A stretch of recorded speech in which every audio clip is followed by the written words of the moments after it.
One of the analysis we do specifically is this. This is some of you know it as a bell curve, but we're using Clark County as our baseline to kind of explain why it's concerning and what our analysis potentially shows, and then we'll extrapolate from there.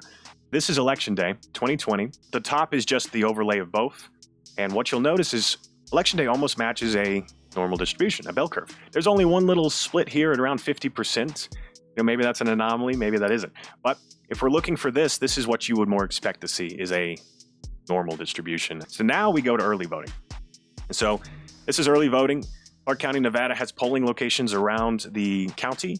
They do it a few days, so you can just go in and you don't vote by precinct here. You vote by location, and then it gets correlated because there's an associated number. So you have like a voting ID number that you can potentially use.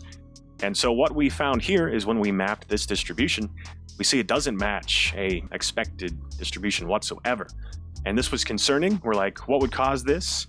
Well, I can say that when we compare this to every other type of voting, both mail-in and election day, this is the anomaly. This looks weird compared to every other.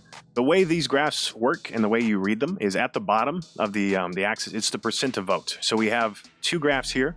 One is for Harris and one is for Trump. And so what we're seeing is the bottom axis, it's 0 up to 100% of the vote. And so what we see is as you grow from 0 up to 20, up to 40, you get a slight curve of the graph growing as a kind of a mountain. And then when you get after around 45%, it actually drops off.